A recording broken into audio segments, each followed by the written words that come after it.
नमस्कार, स्वागत है आपका YouTube चैनल छत्तीसगढ़ टुडे में। आज है 17 फरवरी 2022, दिन गुरुवार, और आज के महत्वपूर्ण छत्तीसगढ़ करंट अफेयर प्रश्नों को हल करेंगे। तो चलिए शुरू करते हैं। हमारा पहला प्रश्न है, प्रदेश के किस वनमंडल में राज्य कैंपा योजना के तहत देवगुड़ियों का संरक्षण और संवर्धन किया जा रहा है? इसका राइट आंसर है ऑप्शन सी, बीजापुर वनमंडल।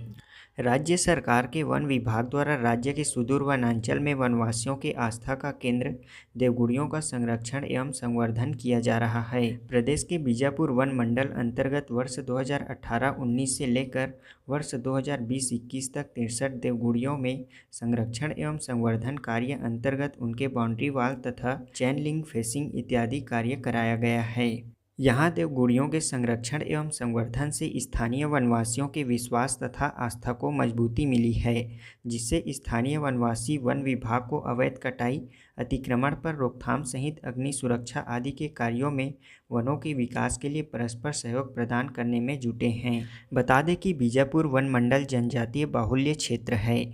यहाँ पर निवासरत जनजातियों में विभिन्न प्रकार की स्थानीय मान्यताओं के साथ साथ कई देवी देवताओं का पूजन किया जाता है। इन देवी देवताओं के पूजा स्थल सुदूर वन क्षेत्र में स्थित हैं, जिसे वे पवित्र स्थल के रूप में मानते हैं तथा वहां किसी प्रकार के अवैध कटाई, अतिक्रमण, अन्य निषिद्ध कार्य को नहीं करते हैं। इन स्थलों पर बाहरी व्यक्तियों का प्रवेश वर्जित रहता है। यहाँ छत्तीसगढ़ सरकार के मंशानुरूप स्थानीय ग्रामीणों तथा वनवासियों के इन मान्यताओं को बनाए रखने के लिए देवगुड़ियों का संरक्षण एवं संवर्धन का कार्य किया जा रहा है। अगला प्रश्न है, 2022 का सिरपुर महोत्सव का आयोजन कब से कब तक किया गया है? इसका राइट आंसर है ऑप्शन बी, 16 फरवरी से 17 फरवरी 2022 तक। प्रदेश के महासमुंद जिले का सुप्रसिद्ध ऐतिहासिक स्थल सिरपुर में माघ पूर्णिमा के अवसर पर होने वाले 2 दिवसीय सिरपुर महोत्सव का आयोजन 16 से 17 फरवरी 2022 तक आयोजित किया गया है। 16 फरवरी को महोत्सव का शुभारंभ मुख्य अतिथि प्रदेश के पर्यटन एवं संस्कृति, खाद्य नागरिक आपूर्ति एवं उपभोक्ता संरक्षण मंत्री अमरजीत भगत द्वारा किया गया। इस 2 दिवसीय सिरपुर महोत्सव में सांस्कृतिक कार्यक्रमों का आयोजन किया जाएगा। हमारा अगला प्रश्न है, हाल ही में पिछले दिनों छत्तीसगढ़ वन विभाग द्वारा एशिया वाटर बर्ड सेंसस 2022 का आयोजन कहाँ किया गया? इसका राइट आंसर है ऑप्शन डी, कोपरा जलाशय बिलासपुर में। छत्तीसगढ़ सरकार के निर्देशानुसार प्रधान मुख्य वन संरक्षक राकेश चतुर्वेदी एवं सदस्य सचिव अरुण पांडे के मार्गदर्शन में वन विभाग बिलासपुर द्वारा कोपरा जलाशय में 1 दिवसीय एशियन वाटर बर्ड सेंसस का आयोजन किया गया था। इस कार्यक्रम में वाटर बर्ड की प्रजातियों की गणना कर ऑनलाइन ई बर्ड ऐप के माध्यम से सफलतापूर्वक पक्षियों की गणना एवं प्रजातियों के प्रकार को लिखा गया। इस जलाशय में 115 वाटर बर्ड की प्रजातियां देखने को मिली है। बता दें कि एशियन वाटर बर्ड गणना कार्यक्रम राष्ट्रीय स्तर पर पूरे देश में आयोजित किया जा रहा है। छत्तीसगढ़ में यह कार्यक्रम अरुण भरोस के मार्गदर्शन में आयोजित किया गया था। अगला प्रश्न है, देश की कौन सी कंपनी पूरी तरह से प्लास्टिक वेस्ट न्यूट्रल बनने वाली पहली भारतीय कंज्यूमर गुड्स कंपनी बन गई है? इसका राइट आंसर है ऑप्शन ए, डाबर इंडिया। देश की डाबर इंडिया कंपनी पूरी तरह से प्लास्टिक वेस्ट न्यूट्रल बनने वाली पहली भारतीय कंज्यूमर गुड्स कंपनी बन गई है। इस कंपनी ने वित्त वर्ष 2021-22 के दौरान लगभग 27,000 metric ton post consumer plastic कचरे का संग्रह, प्रसंस्करण और पुनर्चक्रण करके ऐसा किया है। डाबर ने रिसाइकलिंग के साथ अपने प्लास्टिक पैकेजिंग उपयोग को पार करने का मील का पत्थर हासिल किया है। डाबर ने प्लास्टिक वेस्ट मैनेजमेंट 2017-18 में शुरू किया था।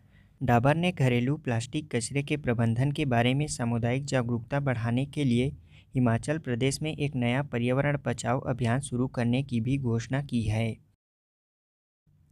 अगला प्रश्न है, केंद्रीय माध्यमिक शिक्षा बोर्ड सीबीएसई के नए अध्यक्ष कौन नियुक्त किए गए हैं? इसका राइट आंसर है option B, Vineet Joshi. IAS Vineet Joshi केंद्रीय माध्यमिक शिक्षा बोर्ड सीबीएसई के नए अध्यक्ष नियुक्त किए गए हैं। वे आईएएस मनोज आहूजा की जगह लेंगे, जिन्हें कृषि और किसान कल्याण विभाग में विशेष कर्तव्य अधिकारी के रूप में नियुक्त किया गया है। बता दें कि सीबीएसई की स्थापना सन 1962 में की गई थी। इसका हेड ऑफिस दिल्ली में है। प्रदेश के बस्तर में उत्पादित कॉफ़ी के विक्रय मार्केटिंग के लिए राष्ट्रीय स्तर पर देश के किस स्थान में बस्तर कैफ़े प्रारंभ किया जाएगा? इसका राइट आंसर है ऑप्शन बी, नई दिल्ली में। हमारा अगला प्रश्न है, हाल ही में छत्तीसगढ़ सरकार द्वारा गोबर से विद्युत उत्पादन प्रोजेक्ट लगाने के लिए कितने उद्यमियों के मध्य एमओयू किया गया है? इसका राइट आंसर है ऑप्शन सी, 5। हमारा अगला प्रश्न है, छत्तीसगढ़ का कौन सा जिला कोसा उत्पादन करने वाले अग्रणी जिलों में शामिल हो गया है? इसका राइट आंसर है ऑप्शन सी, कोरिया। अगला प्रश्न है, हाल ही में रेल मंत्रालय भारतीय रेलवे ने किस स्थान में देश की सबसे बड़ी अत्याधुनिक कुश्ती अकादमी की स्थापना करने की मंजूरी दी है? इसका राइट आंसर है ऑप्शन ए, किशनगंज, दिल्ली में। अगला प्रश्न है, ग्लोबल एंटरप्रेन्योरशिप मॉनिटर 2021-2022 रिपोर्ट में भारत कौन से स्थान पर है? इसका राइट आंसर है ऑप्शन डी, चौथा। अब हम पिछले क्विज का आंसर जान लेते हैं। पहला प्रश्न है, यूनियन होम मिनिस्ट्री ट्रॉफी राज्य के किस पुलिस ट्रेनिंग इंस्टीट्यूट को प्रदान किया जाएगा? इसका राइट आंसर है राजनांदगांव पुलिस ट्रेनिंग इंस्टीट्यूट को। पुलिस ट्रेनिंग इंस्टीट्यूट राजनांदगांव को बेस्ट पुलिसिंग ट्रेनिंग इंस्टीट्यूट के लिए यूनियन होम मिनिस्ट्री ट्रॉफी से सम्मानित किया जाएगा। बता दें कि केंद्रीय गृह मंत्रालय द्वारा वर्ष 2020-21 हेतु सेंट्रल जोन के लिए पुलिस ट्रेनिंग इंस्टीट्यूट राजनांदगांव को बेस्ट पुलिस ट्रेनिंग इंस्टीट्यूट के लिए यूनियन होम मिनिस्ट्री ट्रॉफी प्रदान करने की घोषणा की गई है।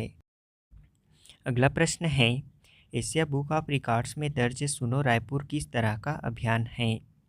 इसका आंसर है रायपुर पुलिस का सड़क सुरक्षा और यातायात जागरूकता अभियान। बता दें कि एशिया बुक ऑफ रिकॉर्ड्स और इंडिया बुक ऑफ रिकॉर्ड्स में रायपुर पुलिस का सड़क सुरक्षा और यातायात जागरूकता अभियान दर्ज किया गया है। रायपुर पुलिस द्वारा सुनो रायपुर की थीम पर 26 दिसंबर 2021 से 1 जनवरी 2022 तक सप्ताह भर इसका आयोजन किया गया था। इस अभियान में रायपुर के 1 लाख से अधिक नागरिकों ने सड़क सुरक्षा का संकल्प लेकर रिकॉर्ड बनाया था।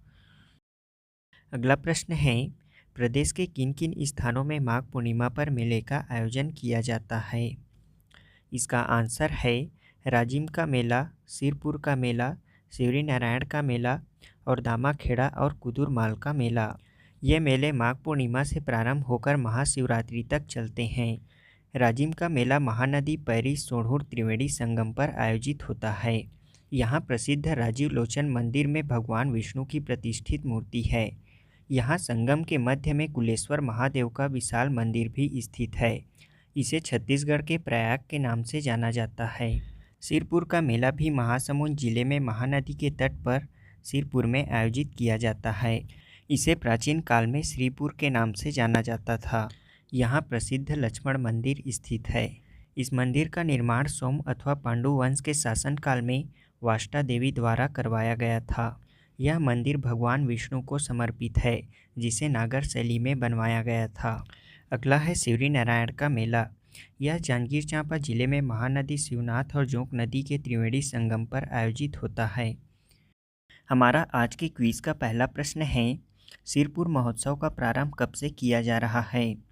दूसरा प्रश्न है, कोपरा जलाशय का निर्माण कब से किया गया था? तीसरा प्रश्न है, 52वां अंतर्राष्ट्रीय फिल्म महोत्सव का आयोजन कहाँ किया गया था?